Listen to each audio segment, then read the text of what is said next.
Okay, everybody. Hello to everyone out there in YouTube land. It is I, Matt Yancic. I am the founder and I'm the head game master here at Manufactured Myth and Legerdemain. And welcome to another episode of Roleplayer with 1,000 Faces. So in this show, I hope to educate and inform and maybe even enlighten you, the role player, about creators, the creative process, and gaming in general.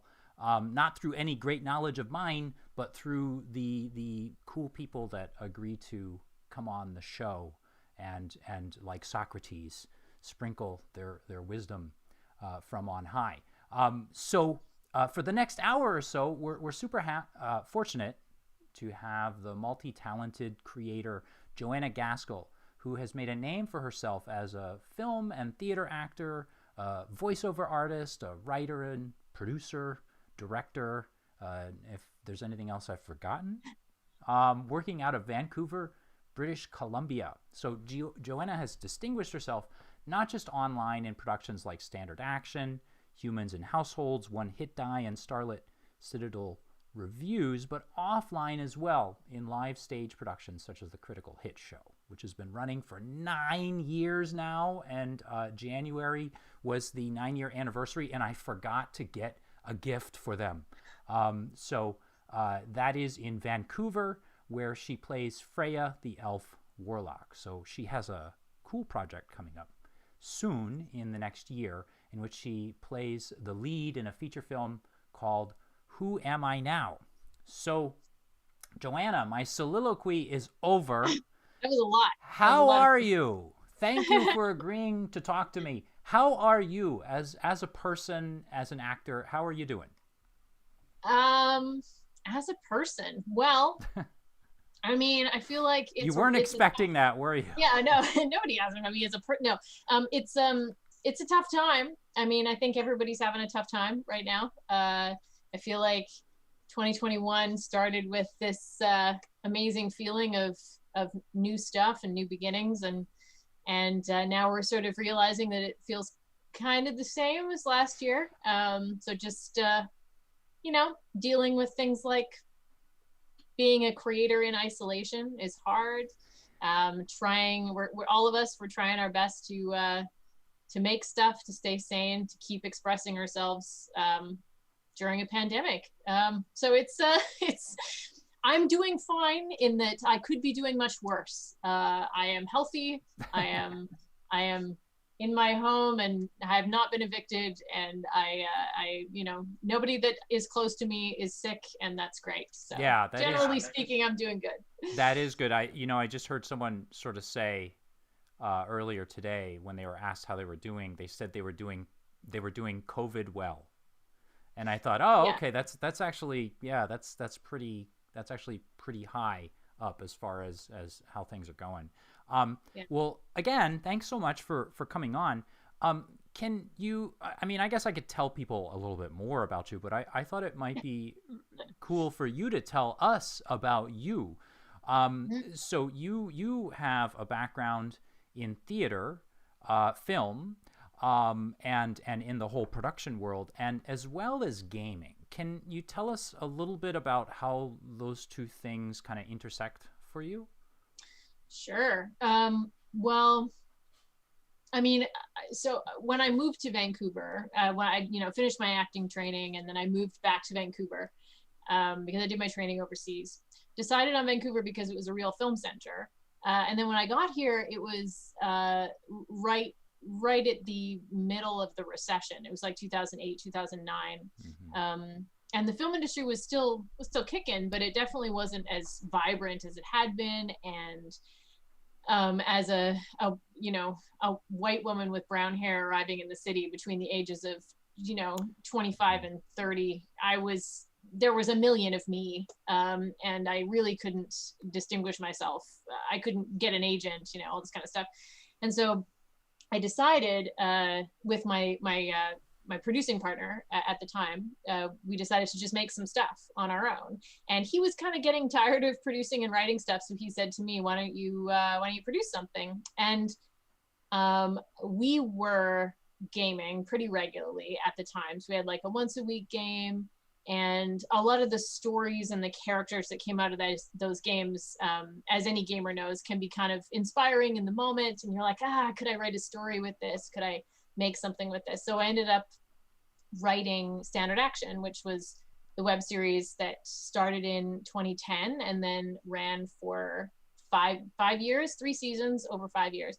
And yeah, it was basically based around these characters that came out of the gaming experience. So it was inspired by things like Dungeons and Dragons and role-playing games, and it was very driven by the idea that of those characters, that come up in games that are not very good at what they do. So it was like 4 characters that had a lot of heart and a lot of passion, but really didn't do what they were supposed to do very well. We had like the barbarian who was skinny and kind of small, and then we had the druid who was allergic to plants. We had these characters that were like had these strange little quirks, and we created a web series with them because at the time it was when HD cameras were really becoming affordable. It was right at the beginning of those DSLR cameras that were cheap.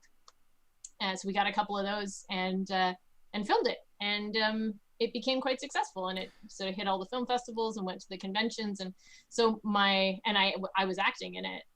So the worlds of my acting career and my gaming inspiration definitely crossed over pretty strongly right there.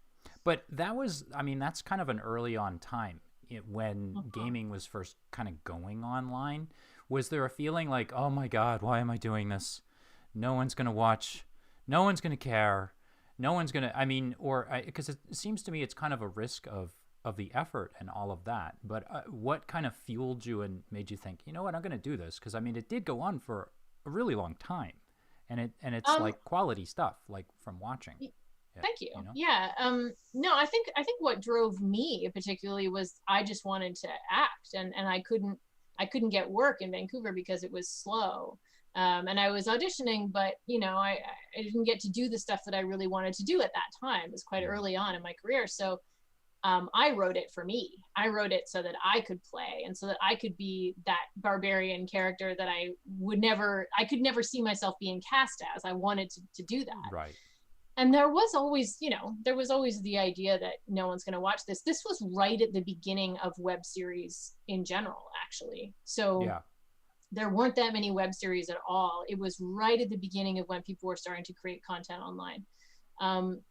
To the point where I remember back when we first started making it, I think we wrote the first couple episodes, filmed them, edited them. We were ready to drop them online, and then we noticed that somebody else was doing the same thing. And there's this great web series out of Seattle, Washington called Journey Quest, and they started their first season, and it was kind of the same thing. It was like this comedy fantasy RPG based web series, and they were just a little bit earlier than us, and we saw it and we were like, oh no, but that's it then. No one's gonna, and we could never imagine that now there would be so much content online. It's not like there's ever one, like a spot is never filled. No one can like take this fantasy RPG spot online in web series and fill it. That just doesn't happen. And we would know that if we were looking at it with these eyes that I see, that I'm looking at the internet content with now.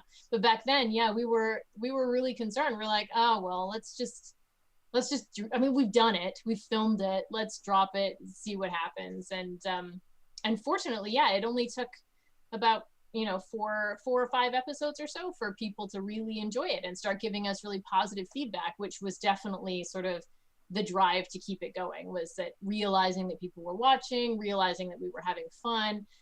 My producing partner was improving his skills because he was a director and a camera person as well. And now he's working in the professional industry.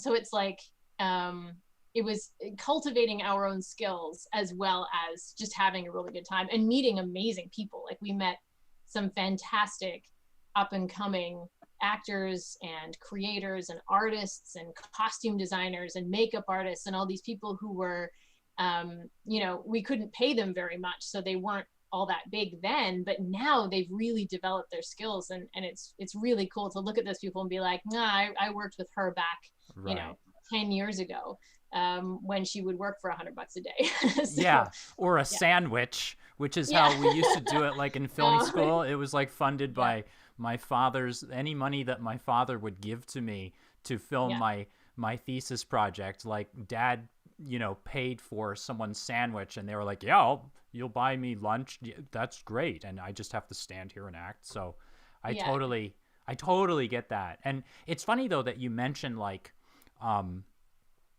your skills, everyone's skills kind of improving from repetition. It's really interesting because I read something interesting years ago, and it's always stuck with me. Like here in the United States, there used to be this car painting company called Mako.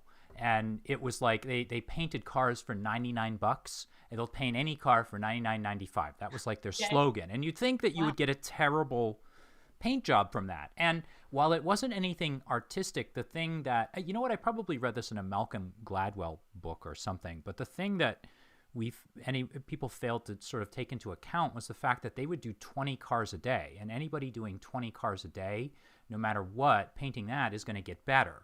And I just, I think about, it was kind of ridiculous. And so they weren't like, you know, Van Goghs of the automotive painting world at all, but you know, they were reasonably good jobs, and they would do. So this idea of you doing the web series and then just sort of being just sort of doing it over and over and over again, I mean, I think it takes a lot of talent. Starts with just the fact that you're too ignorant to give up in the beginning, and then by the time that you become aware of what you've done being kind of crazy, you're already good enough where doesn't matter anymore, and you're kind of confident. And I think you know, I don't want to get too much into it, but I think that you can obviously see that as with the progression of the show. I mean, I haven't watched every episode, but if you take a look at like slices as you go, you know, it improves by leaps and bounds.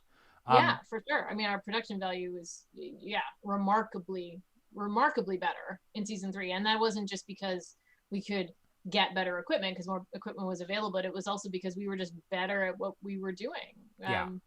And it is really cool to think about the skills that I learned as somebody who worked behind the scenes as a producer and a writer and an editor as well, because I edited a lot of that show. The things that I learned made me a better performer, just because now I understand what a director is going for. I understand what happens in the editing suite. I understand what is useful for an actor to know how to do, what doesn't really matter, what's the stuff that you can just sort of, you know, people tell you need to remember it, don't really have to worry about it. You know, the stuff that a lot of actors really don't have that sort of inside view at. Or casting, like I cast for that series, and just being behind the table and watching people come in and do their auditions taught me so much about doing auditions myself. So can I ask you then, just to sort of segue here, because what you're describing happening with film creation and like theatrical creation and all that, it sounds a lot like what I experienced when I tried to bring, like when I was a teacher, bringing something to the gaming table. A lot of the skills kind of transferred over, some of the, you know, to various degrees of success. I was wondering what perhaps you brought from the world of film, theater, and all of that to the gaming table, and maybe how it might have affected or changed your game. Sure. Yeah. I mean, I feel like there's so much overlap between being a storyteller in any part of your life, I think, and gaming, just because I mean, as a player and a game master, I think of them so much like an actor and a director now. So those are sort of two different ways of looking at the story, but I think that both of those roles, both the player and the game master, have in my life been changed by my film experience. I think one of the things that one of the ways that acting plays into playing a game is just that really wonderful feeling when you can allow your character to be changed by the world around you. You know, like, just like if you bring a character, you can make plans for a character and you can like write up how you want them to sort of be, and you can have their stats and all this kind of stuff and their skills. But then when you move them into a game and you allow the other players to change you allow yourself to react to them organically. I think that, and that's a real acting skill, right? Listening to what another player is giving you, or another character in the scene is giving you, and then reacting to it, giving back, and allowing your own voice to change, or your own decisions to change, or maybe the path that you're taking to change because of those other people. And that listening skill is a huge acting skill. And I think that when that's brought to a game, which I do a lot more than I probably ever used to, I think it makes the party more cohesive. It makes the game more fun. I think that's a really strong skill, listening and allowing yourself to be changed. I really agree with that. And from my own teaching standpoint, like, one of the things that I notice a phenomenon, so I've been teaching for about 20 years, and one of the things I notice is that just if I walk into a classroom, this is going to sound ridiculous, and my mother's going to say, no, this is not true, Matt. When I walk into a classroom, the students will just automatically respect what I have to say. And actually, not just my mother will disagree with that. I'm sure that some of my coworkers on the faculty may disagree with that, and some of my students. I don't know if that's true. I don't know if it's true. Theoretically, when a teacher walks into a classroom, they're listened to by the students. And what's odd, and what I've noticed, is that a lot of times students don't listen to each other. So they may raise their hand and speak up, but they're really kind of like, it's like noise to them, and they're really just listening for some sort of confirmation from the teacher. And what you just described is really interesting to me, because I think one thing I've noticed from running games at conventions with people that I am unfamiliar with, is that they have this tendency to look maybe more to the game master, and sometimes they come in with a preset kind of notion about who their character is going to be. Oh, always. And they don't listen to the opportunities that might be given to them by things that other players mention. How would you, I mean, you're obviously a professional in this, and it's pretty easy maybe I wouldn't say easy, but you've trained yourself maybe to do this, but is there anything you could recommend to help maybe a player sort of open up to listening to what other players have to say, or growing their character based on these things?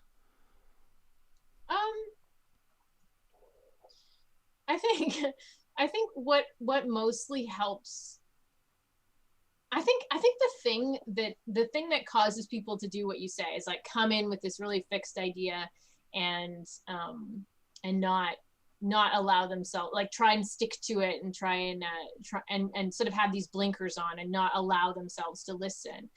I think the attitude shift that needs to happen there is that it's not, that it doesn't matter. Try not to give so much of a shit about yourself. You know, just try to play. Just right. I think it's, people take it so seriously, I think is the problem. So stop taking yourself so seriously, and just try to make it about the group rather than about you. Or even better, try and make it about the other people at the table and not about you at all. I think that's the thing, is that people come into role-playing situations and they think it has to be really serious, and they think that they need to, they think they need to act out the Lord of the Rings or something like that. And it's, and I mean, a gaming role play situation can turn out to be very high stakes and very, very serious, and you can have really emotional moments. But the togetherness and those emotional moments and those times that you remember don't happen when you come into it with this really serious outlook on it. Because if you do that, then you sort of, you restrict yourself. You can't you can't listen, you can't adjust, you're unwilling to change because you're so worried about sticking to your ideas and your character. So I would say maybe like plan less, you know, like Right. don't think about it so much. Give yourself, if you want to play a character, a specific character that you have an idea for, put down a few words for yourself. Be like, okay, these are kind of the words that define my character. But don't hold yourself to them, and don't give yourself too much. Like if you give yourself too many things to stick to, then you don't leave yourself any room to grow. So I Yeah, guess, yeah, just don't take yourself so seriously. Yeah. I really agree with that. Like I think that that's actually really true. And I know I always fall back on this, as anyone that talks to me knows, but I mean, it's something I've learned in the classroom is the more serious I take myself, the tougher it is for me to loosen up and to be open to new stuff. And there's nothing wrong with being, it doesn't mean that I have to accept everything that's new, but it also, it just gives me the opportunity to examine and to think about those possibilities. And what's funny is when you say, it doesn't have to be so serious. If you watch a film perhaps from Quentin Tarantino versus a film from like, or even like a Martin Scorsese film or something like that, you can clearly see that there's a lot of joy in what they're making, and there's a lot of humor in there as well. But at the same time, I don't think anyone would argue that, I mean, Quentin Tarantino and Martin Scorsese have created some of the most like frighteningly violent worlds ever, and that's probably what they're known for. But the irony that they create through the humor and the violence and the sadness and the drama and all of that stuff, it really stays with you in a way that you're kind of describing. Yeah, Do it you really think? is all about having fun, to be honest. Like those actors are having so much fun. The only reason that, like, if you're going to an audition and you go up there and you have a really good time, the casting director is going to want to cast you. So it's all about having a good time. And as soon as you do that, then you open yourself up to all these opportunities that are right there around you, which you would be ignoring if you didn't have that attitude. So. Right. I agree. Is there anything that you do, because you kind of just hinted at it a moment ago, when you're sort of preparing a character or creating your character, is there anything you do in particular, maybe to give yourself a nice foundation to start from without kind of locking yourself in, or how do you go about doing that?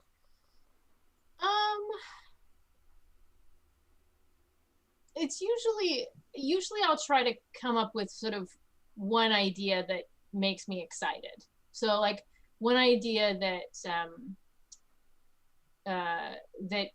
when I think about it, I go, oh yeah, cool. Like one thing that I feel like would be fun to play with. And oftentimes it'll come from like I won't go in with a plan. Like I'll start creating maybe I'll do a bunch of random rolling or something and see what I come up with and see what that inspires. But even then, even when I have an idea and I'll like come to the table with that idea, maybe it's a role that I haven't played in a while. Like I want to be a healer this time. I haven't been a healer in a long time. Maybe I'll do that.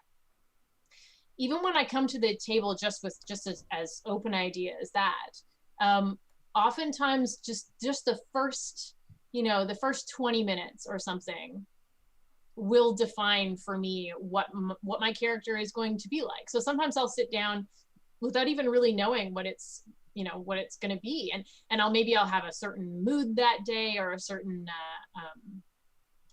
attitude, or something happened to me earlier in the day that affects the way I'm feeling, and then I'll just react to the other characters in such a way that I start to understand where I fit. So there's like 4 of us or 5 of us, and that's my spot. That's where I'm going to fit. I'm going to be like, the snarky, cynical one this time, or I'm going to be the really hopeful, idealistic one this time, or maybe I'm going to be something else. And so oftentimes I come in with as little as I can, a couple ideas that maybe make me excited, but then I allow the group to really sort of change what my ideas are. So I think one thing that's definitely changed with me, because I used to plan a lot.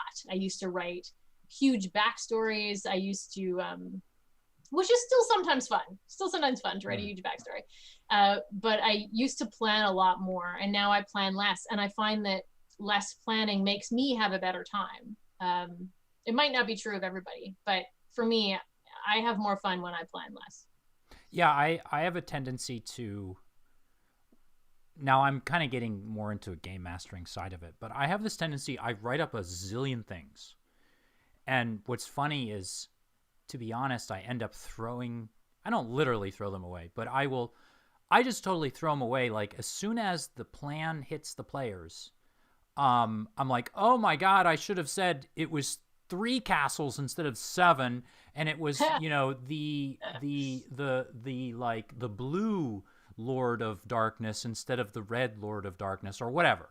And I have to, like, as I'm going, I'm actually sort of taking notes and scratching out all the stuff that I wrote prior, because I'm like, that guy just said something that's going to make me look so smart and so, like, such a great I know that happens all the time, right? The players will always come up with stuff that's way smarter than what you have.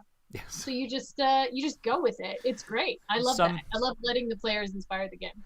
Yeah, some game masters have that experience more than others. Like I often have that trouble. I often have that experience too. Yeah. Yeah. So is there? I remember I had. Sorry, I just. No, go ahead. Story. I remember I had this. So I used to, when we were allowed to go out, I used to. When was that? No, I don't know. Years ago.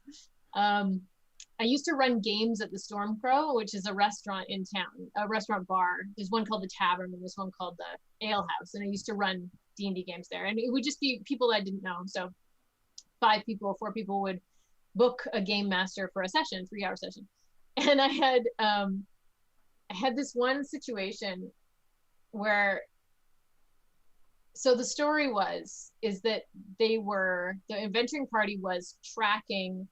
They'd been asked by like a woman who ran a farm. Her son had disappeared, and she'd asked them to go find him.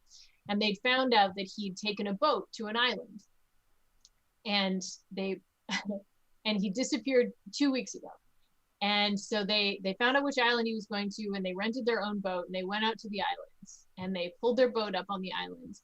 And I told them, okay, there's this other boat that's on the shore there, and it's kind of broken and it's kind of smashed up. Looks like it's been smashed against the rocks. And they go and investigate it, and I'm like, yeah, no, and there's footprints. There's leading away from it in the sand up into the interior of the island. And one of the players says, but it was 2 weeks ago. So why, right, if there's tidal action, why are there still footprints in the sand? And I was like, well, I guess it's a mystery. That's right. And I was like, scribble. Like, yeah. Okay, so why? Why is that? Oh man, that kind of stuff happens to me all the time. Oh. Yeah, I totally know that feeling. I completely understand, and I'm so familiar with, like, cocking my eyebrow and saying, well, I don't know. Why is that? I don't know. I just reverse the question to the players, and then they're like, oh my gosh, Matt has come up with some super clever, devious plot. I had no idea that this would. That's I think that's a skill that all game masters can, and actually maybe in life too. Maybe in life it's good for survival of the human being. In certain situations, it can be very helpful as well. Yes. Pretend you know what you're talking about. Yeah. Yes. Do you think do you find that as after you've done your plotting and planning, it sounds like your character, to a certain extent, kind of evolves a bit as the game is going on, and it changes? Would that be kind of a fair thing definitely to say? Definitely. So there's like a piloting stage where you're just sort of figuring out like who's gonna be doing what. Then this kind of would lead me into, I tend to see, again, because I'm a teacher, I tend to see the game mastering position as a position of, one of a guide, without maybe just sort of telling people what to do, but helping open up avenues and whatnot. How, when you're running those games, say, what are you doing to help sort of the players that might be shy or might not know what they're doing? as if to say that there's a right or wrong, but that aren't really sure of themselves and don't have like a strong foothold in gaming. What are you doing as a game master maybe to help them out, help them along the way? Well, I think a lot of it, for me anyway, my strategy has to do with the atmosphere of the table. So a lot of times over the past few years, I haven't had a regular game. So I've been doing a lot of those kind of games where I'm like teaching a bunch of complete noobs who have no idea how to play, just how to have fun in their first game. So a lot of it has been really brand new people, and there have definitely been, the drag along. So you've got 3 people in the group who are really excited to do this, and then 2, girlfriends or boyfriends who are like, I don't know, okay, sure, I'll do this, but I'm only doing this for you, honey, kind of thing. And a lot of it has been really getting rid of that preconception that people have that the rules matter. Because it's the rules that frighten people. It's the big textbook that's on the table with the rules in it, and it's like 200 pages long or whatever it is, and it's scary, it's intimidating. Math is intimidating. People think that it's a game about math, where they have to add things, and I think one of the big things that I have found works really well is just right off the top saying, this is a game about doing whatever you want, whatever you want to do. I don't care if you can figure out how your character does, just tell me what you want to do and let me figure it out. I would much rather that you just tell me what you do, rather than flipping through a book trying to figure out how you do it. So a lot of it's that attitude that's like, this is just storytelling. Please don't worry about the rules.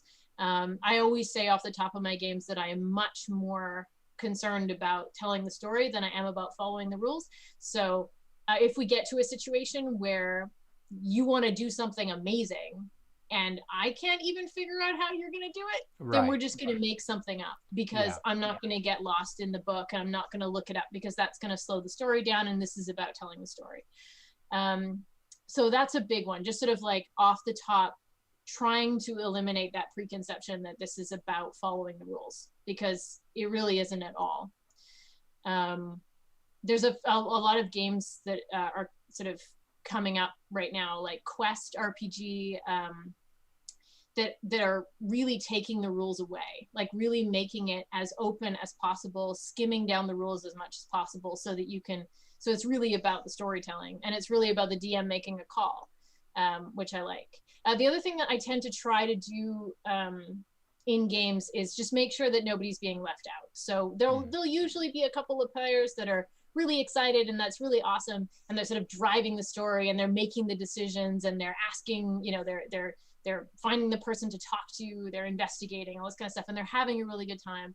But it's always really important to pay attention to the people who aren't talking, and maybe like just find them and be like, so what is your character doing right now, or how does your character feel about this situation? And if that's too much, you can even do things like, are you still sitting at the table? And or just small questions, like if they say, oh yeah, no, I'm gonna ask around about such and such, and be like, okay, well, who do you think that you would ask? Who do you see? If you look around, who do you see that you would ask? And then maybe you can invite them into having a conversation. Getting people to role play can be challenging. Depends on the person. Can be challenging. Some people will just jump right into it. Other people might be as easy as just not making them use first person pronouns. I mean, you can just talk third person pronouns the whole time. My character does this, my character says this. You don't have to say I do this, I say this, if that makes you uncomfortable. So yeah, I think that's a really important sort of topic to sort of jump onto now, because what I sometimes when I look around the table, I look at the fact that I'm playing with a bunch of guys who are all in their mid-40s, bearded, drinking beer, and like we're pretending to be these like, elves and dwarves and things like that. And I'm like, this is just ridiculous. This is absolutely absurd, but in a wonderful way. And I think like the thing that I at least try to do is I try to create kind of an atmosphere. And I think what you kind of hit on it there, the idea of sort of paying attention to each person and making sure that each person has an equal part in what's going on. And what's funny is you mentioned Quest. I just actually actual played live on YouTube. I did Powered by the Apocalypse, and I have never played Powered by the Apocalypse before. I'd heard about it, people talked about it, and I was just like, oh my god, I can't believe I'm gonna actual play something for the first time with no like idea of how to run it. And I found out that the coolest thing about the system is that it doesn't have like an initiative system. It doesn't like, you don't roll an initiative and then take a look at each number and all of that and figure out who goes next. The game master actually acts more as a director directing a table, and you just look at people who seem to be free to do something, and you say, okay, what do you want to do? What do you want to do? And in a way, I can kind of picture the game master more as somebody like a video control operator at a TV station that's just like switching televisions, live switching and trying to figure out, okay, go to that guy because something's happening with him, and cut away from him. He's not doing anything. And I like that kind of element. I think that's a great thing for you to be doing, even if, I don't think all systems obviously allow that, but I would honestly, I feel like I kind of want to always use it now. You mentioned the idea of helping the player out and with sort of like by allowing them to use pronouns, third-person pronouns, in order to sort of describe others and all that. How much of the time are you, as a game master, maybe helping to sort of develop them as an actor or as a performer at the table? Do you have any sort of approach where you sort of look at someone and say, this person's probably not comfortable with doing it, or maybe I'm going to show them how to do do things in the third person, or maybe this person is interested, but I think they're too shy. How can I help bring that person's the fun element out for them? Do you have any sort of a method or approach for that, or do you ever think about that? Yeah, I mean, I tend to not push people all that much. Direct sort of like if you sort of, like you say, sort of notice a person who you think might, like, they maybe want to get into it but they are too shy. I tend to not target people specifically.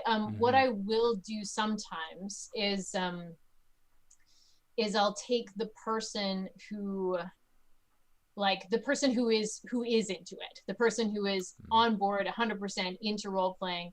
If there's one of those at the table who's really into their character and is not afraid at all, what I will sometimes do is target that person for something specific. So if there's a specific role-playing event, I will have like a really targeted interaction with that person in front of the rest of the table, which will allow, and it'll be, short enough that it doesn't take everybody's time or anything, but what it does is it allows people to see what's possible. And it allows, like, I will make that character make decisions. I will ask them, I will push them to make decisions that that are specifically from a role-playing perspective, and there'll be this really interesting storytelling moment, and everybody else at the table is paying attention. And then sometimes what'll happen after that is that those other players who are more excited about roleplay, who are too shy, will start to they'll start to create a bit more. So I think it's kind of about getting the person who's comfortable to be just a little bit vulnerable. And then when you allow that, when you show that vulnerability at the table, then other people start to realize that vulnerability is okay. And then they start to sort of grow a bit. But I mean, that sometimes it takes a few sessions. Sometimes it takes a little bit to sort of get those people to get into being a little more vulnerable in character, role playing a bit more, really taking ownership of the story a little bit more in that way.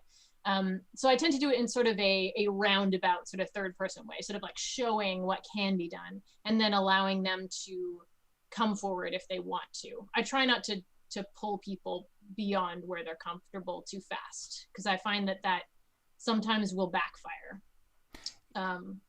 If you do it too quickly, sometimes people will get scared and then you go back about 5 steps and then they're not.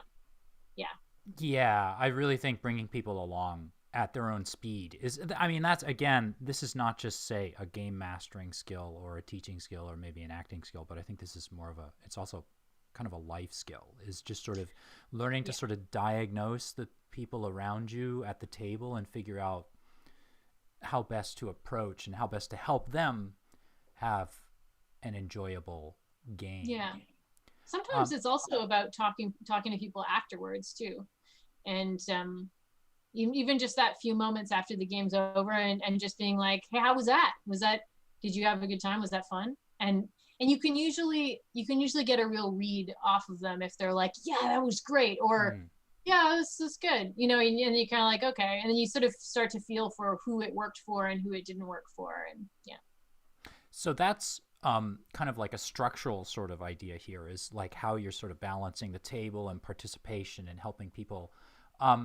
Do you, as a game master or as a player, I mean, but I guess I'm a little bit more curious here about the game mastering aspects of this, and especially talking to someone that is an actor, a professional actor, and an improv artist. How do you handle switching between 847 different characters in like one session? And is there a way? Now, it's a bit of a loaded question, because I guess you don't always have to do that, but how do you do that? Like, do you do that? Do you skip it sometimes and just say, well, he's grumpy. He's a very grumpy character, and he says it to you. Like, how do you handle switching between different... First of all, do you have a narrative game master voice? And then does it switch between like different NPCs as you present them? No, I don't have a narrative game master voice. My narrative game master voice is just me. Characters, yeah. I mean, I will try to give it a go. Usually in a session, I might have sort of 3 or 4 characters that are important enough to sort of speak in their own voice. And I usually just have 3 or 4 different voices that I switch between. And I'm like, okay, this one's going to be the pirate, or this one's going to be the ditz, or this, you know, like I have a few different character voices that I slide into really easily. Right. And then, sometimes I just get lazy and I'm just like, yeah, no, he says this. And I don't even give it, because, and it also kind of depends on time as well. If we're like, if I wanted us to be past this point by now, then I'll just like, I'll just sort of, because there's this wonderful thing that players sometimes do, which is wonderful, don't get me wrong, where sometimes they will get really attached to an NPC who you did not intend them to get attached to. And they will, like, somebody who didn't even have a name in your notebook is now their best friend, and they want to take them everywhere, and they want to kit them out, and they want to give them a sword, and they want to, you know, so there's always that possibility. So whenever I have an NPC, I always try to do a voice that I could do forever if I needed to do forever. Right. And if it's a character who I just don't want them to take anywhere, I'll just not even give them a voice. Right. Sometimes it depends. Try to make them as disposable and or unlikable. Like, this is not somebody you want to take with you. Yeah. As possible. Yeah, I've had situations like that where I'll, you know, the innkeeper that I just meant to be 2 sentences worth of exposition turns into a major player that like steals the spotlight from, and I'm trying to like shift it. I know, right? But the players won't, and I'm like, oh my God, just stop. Yeah. Stop. And then what happens is that by the end of the game, they will have fallen in love with this character to the point that I will have to like go in and rewrite or rethink the thing going forth so that maybe this character is now featured, or I'm just going to kill him off like in the credits of the next game or something like that, you know. Make him a motivation for their next adventure. Yes.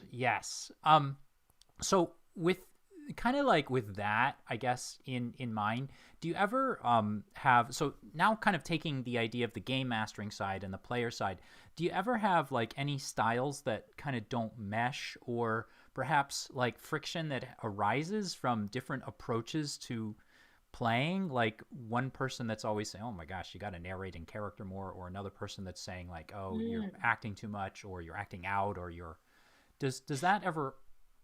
You mean like players to other players, or players to the game master? I guess players to other players. So I'm kind of picturing what it must be like to run a game for a group of players that kind of sit down at a table if you're at the tavern or whatever, and you're running professionally. Like in a way, you're going to have to sort of find a way to maybe balance it somehow or get it to work out.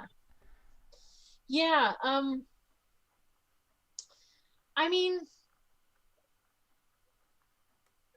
yeah, I've definitely had situations where there's been conflict at the table, where there's like people who are obviously bringing their own personal issues to the table, and you've got two people that maybe don't like each other who are now in character and that are just being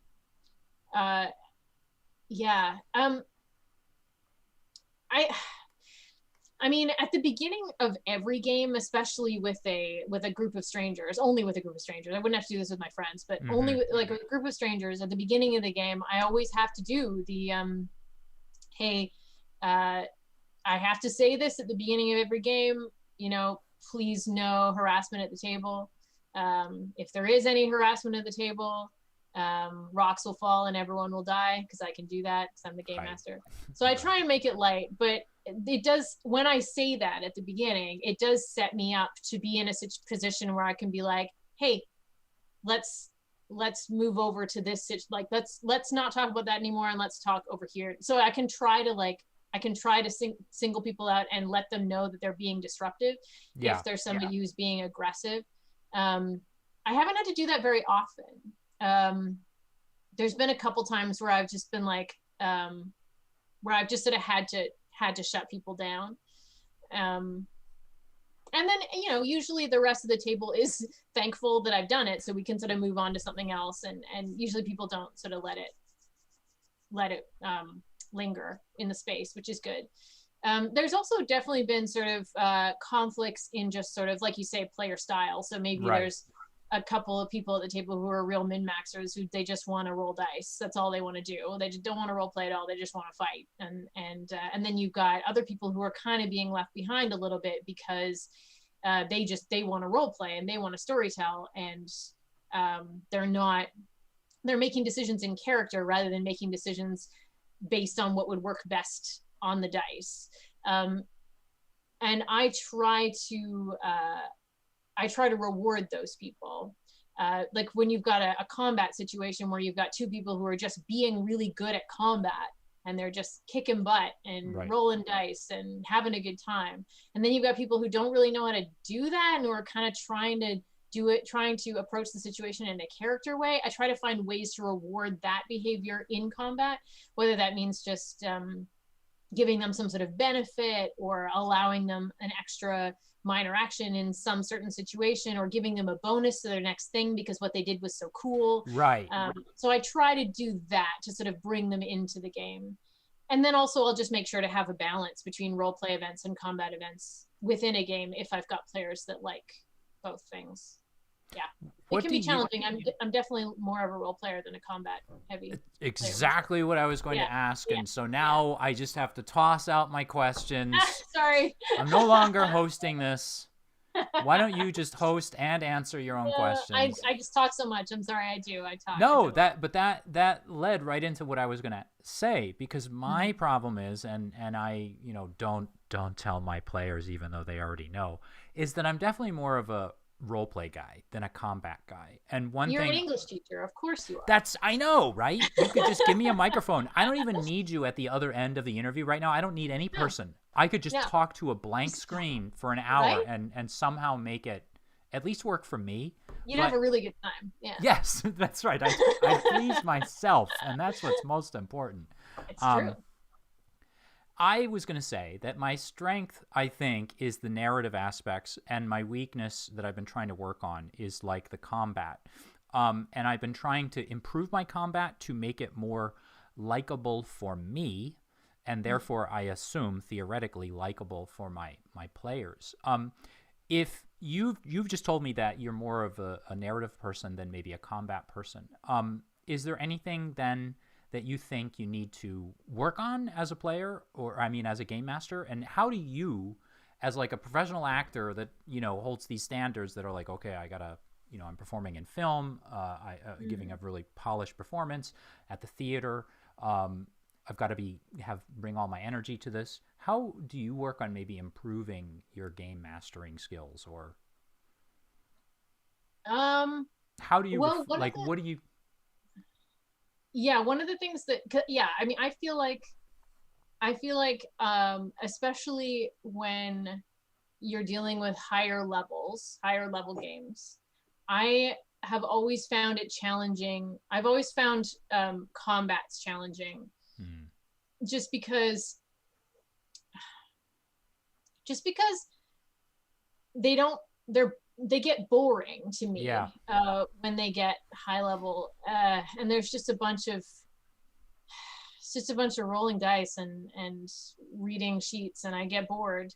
So one of the things that that I've tried to do, and I'm still sort of trying to do, is to really come at this from that actor brain that I have, which is like, okay, if you've got a bad guy, you've got like a boss or whatever, like Yeah. a combat, like really trying to think of that collection of stats and weapons as a individual, as a person, really trying to think about what they would do in this situation. And I find that thinking about it that way, instead of thinking about it just as like, you fight 3 minions on the road, like thinking Right. if you've got those big important boss characters, thinking about them like real people helps me. But it's definitely something that I need to keep working on. So like coming up with sort of why they're in that situation, what they would do, what their purpose is there, like why are they doing what they're doing? They're not just there because I need a foil for my characters. They're there for a reason. They have a motivation. Is it because they want to is it because they want power, like they want all of those, they want the adventurers to fall in line? Is it that do they specifically need something the adventurers have? Are they just really really angry? Are they really mad now? Like what would you do in that situation if you had that motivation? If you're going in furious, what would you do? And so I find that helps me a little bit, thinking about them like real characters, real people. And that allows me to make their combat a little bit more interesting. It makes me think about what they would have planned before they went into that combat. It makes me think about what their ace in the hole might be, what they've got up their sleeve. If they do have like a friend they can call, if they is what they don't want to die, what would they have in that situation to make it so they don't? Are they the kind of person that runs away? Are they the kind of person that would never run away? Or are they the person that would even fall on their own sword if they needed to? Like who are they? So I definitely find those situations the most challenging as a game master. I like that, because it brings like some reality to the game that you might not otherwise have. I mean, it kind of takes it to the next level, really, because how many times have we all, faced off a bunch? I know I feel bizarre saying this. How many times have we all faced off against kobolds or orcs? Yeah. And they're just these faceless monsters, but really they have a life. There's something to what's going on behind the scenes. And I think that's actually a really good bit of advice. I mean, that would, if anything, inject a lot of reality and a lot of like a little bit of a breath of fresh air into what might be otherwise just a standard sort of encounter where you're just sort of like grinding away with like a sword and just sort of attacking the bad guys. So I think, let me ask this then. I mean, do you have a way that you may direct the combat or direct, and I guess I use this term kind of loosely, to kind of keep the pace going? You had mentioned earlier that sometimes an NPC might not develop quite as much as you had planned because you have to like keep the story going. Do you find yourself directing as a game master the players in order to kind of keep the story flowing? I only push the story forward when I feel like they're not having fun. Mm-hmm. So it doesn't have to do with where I think we should be.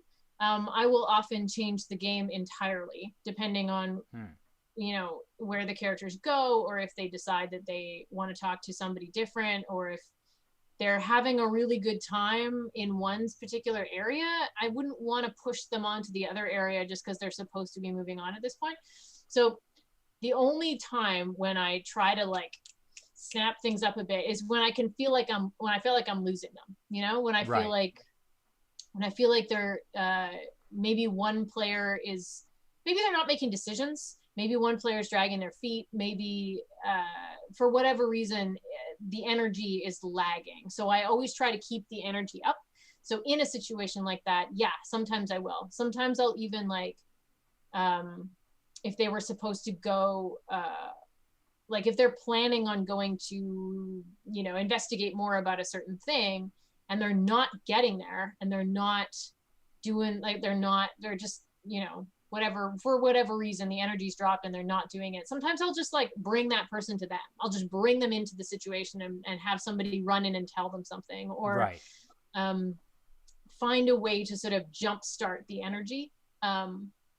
Depending, that could be a bunch of different things depending on the situation. But the only time I will try to direct the movement of the game is when I can feel like I'm losing them. And I think actually that has a lot to do with me being a performer and with me being like a comedy performer. So being an improv actor with the Critical Hit Show, it's really trained me to feel my audience. And it's difficult now, of course, as my audience is on Zoom. We've moved the show on Zoom.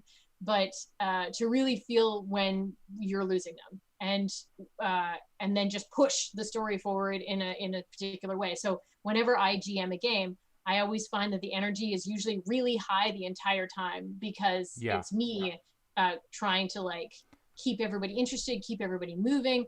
I'm usually exhausted by the end of about 3 hours. But yeah, I can imagine that it would probably put you in a place like it sounds a lot like, again, what you're describing from running or say performing just sound a lot like teaching, actually. When I come home, I remember in the beginning of my career when I would come home on the subway and I would be like falling asleep and I was just exhausted and I didn't want to talk to anyone, turn off my phone, nobody. You know, I would go home and like pull all the shades down and collapse onto the bed and like my cat would, you know, lay on my back and fall asleep. And as I did. So like, I totally get that. Well, thank you so much for our 1 hour is up. It has gone by very quickly. Okay. I appreciate your time. Do you have, and I don't mean to put any pressure on you, and we can totally cut to the end credits, but I mean, do you have anything, any final words you'd like to impart on, if you want to talk about a project or if you want to give some advice or something you want to say that you'd like to leave our audience with, or am I just creating an uncomfortable situation where you didn't have anything prepared? That's okay. No, do I want to say? Well, I feel like I'm excited that now I'm learning more and more that the stigma attached to role playing games is disappearing, which is really lovely. I feel like there's all sorts of different people who are playing RPGs now. It's becoming less of a stigmatized hide in your mom's basement kind of thing, and more of a group activity that a lot of different people can enjoy. And I like that.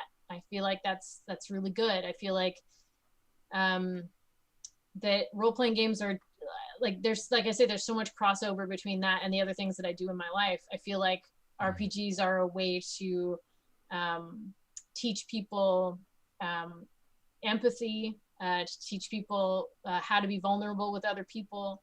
And I think that those things are really, really important, valuable things for us as humans to know and to do. And I'm really excited that that people are playing and that people are trying this out and understanding that it's not weird and scary, that it's actually just a really fun, interesting way to spend time with your friends and bond and play. Yeah. So I'm happy about it. I'm happy where we are right now in RPGs. Yeah, I totally agree, and I could not say anything to follow that up, because that's actually that I think that it's a really wonderful sentiment, actually. And I think the world would be a better place if more people role played. I really believe that. So at any rate, thank you so much for coming on the program. I really appreciate your time. You've done me a great service. And I will put any links to Joanna's work in the comments. Well, not in the comments. I'll put them in the description of the video below so that you all can check out what she does and how she's integrated two cool things. Like, she does what she wants to do with like the acting and all that, and she's integrated it with the RP stuff, something that I think is a pretty valuable and rare thing. So thank you again. Thank you. This was really fun. It was a good conversation. I agree. I had a great time. And to all of you watching, thank you so much for watching along. I will see you in another episode in the future.